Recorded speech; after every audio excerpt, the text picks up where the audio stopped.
Na segunda parte da aula pública sobre gênero e ditadura militar, a Amelinha Teles responde a perguntas do público da Universidade Metodista em São Bernardo do Campo.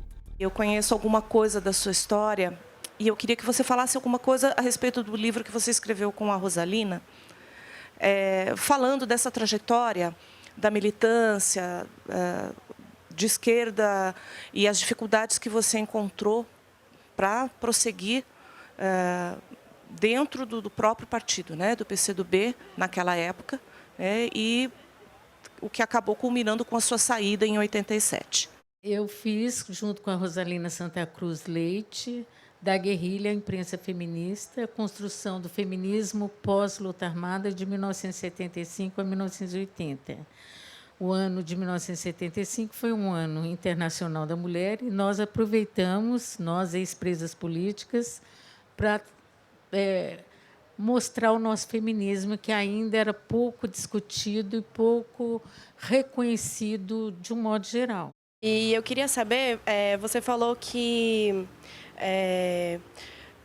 a ditadura via a mulher como uma mulher promíscua, uma mulher que participava da militância. E como que era vista a mulher pelos próprios militantes? Nós, feministas, nós somos mal aceitas pela população que não reconhecia o feminismo, né? Era algo estranho. Pela direita, porque nós éramos as promíscuas, nós éramos as autônomas, a direita, mulher que tem opinião própria, a direita não suporta. Pela esquerda, nós éramos a divisão da luta de classes, nós éramos a divisão dos trabalhadores, nós tínhamos desvios burgueses, ou pequeno burguês. Então, foi duro a gente construir o feminismo aqui no Brasil. Tem sido duro. Você foi membro do Conselho Estadual da Comissão da Verdade, né? Eu queria te perguntar sobre o relatório da Comissão Nacional da Verdade, se você acha que ele foi satisfatório e que ele trouxe justiça para todos os presos políticos da época. A Comissão Nacional da Verdade, ela atuou com muita dificuldade, né? Ela não teve todo o apoio político necessário e também não teve espaço para uma investigação mais profunda. Então, o relatório reflete essas dificuldades que a comissão teve.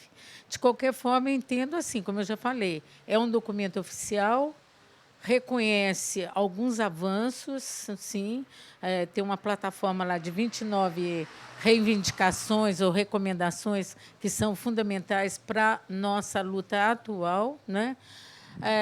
Ter denunciado 377 torturadores é importante, muito importante, porque no Brasil a impunidade impera.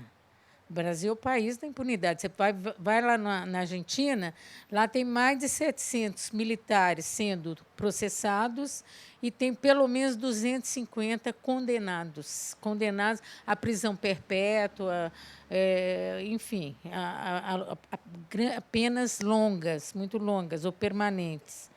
Aqui no Brasil, nós conseguimos o quê? A declaração de que o Ustra é torturador, assim como os 377 nomes são uma condenação moral, digamos assim, uma condenação política, aparecer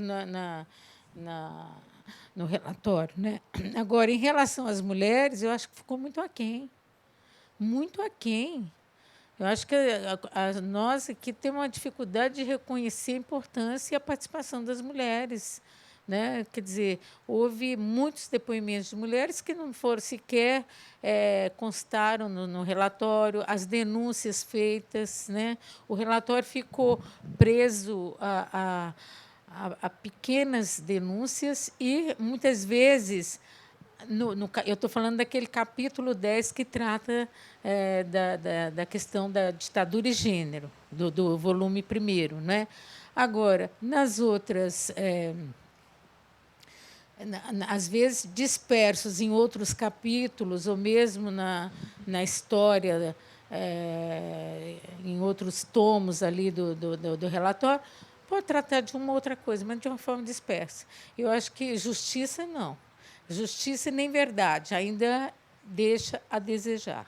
Minha pergunta é, na última votação que a gente teve sobre o processo de impeachment, para a continuação do impeachment, nós tivemos uma declaração do Bolsonaro, de certa forma, homenageando o Ustra.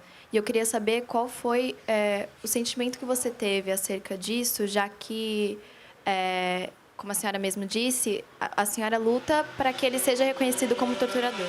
No dia 17 de abril, para mim, assim, é um dia tristemente histórico. Porque se havia alguma dúvida que ia ter um impeachment no Brasil como golpe, né, porque foi um golpe com a forma de impeachment, foi a hora que o Bolsonaro falou, eu me senti golpeada. Falei, aqui está o golpe, aqui está a razão pela qual eles querem tirar a presidenta legitimamente eleita. Eu já vi uma vez, vou ver a segunda vez o golpe. Né? Ele não é que de uma certa forma, ele fez o voto dele declarando a memória do Carlos Alberto Brilhante Ustra. Ele fez uma apologia da tortura, e eu digo por quê? Porque eu luto para que ele seja reconhecido como torturador, mas ele já é reconhecido pelo Estado brasileiro. Ele é reconhecido. E o relatório da Comissão Nacional da Verdade denuncia 377 torturadores da época da ditadura, e um dos primeiros nomes é Carlos Alberto Brilhante Ustra. Portanto, o Bolsonaro ele pode pensar o que ele quiser, mas ele não usando aquela instituição, que é a Câmara dos Deputados, que é um espaço democrático e que nós lutamos, muitos deram a vida para que a Câmara dos Deputados, o Congresso Nacional, tivesse vida, tivesse voz, tivesse representatividade e estivesse aberto. Portanto, ele não podia falar isso.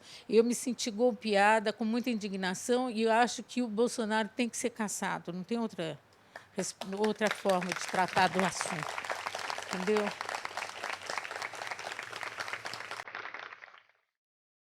Eu queria ouvir, né, da Melinha a experiência dela, né, e foi muito gratificante estar aqui hoje, né, e eu gostaria de participar de mais momentos como esse.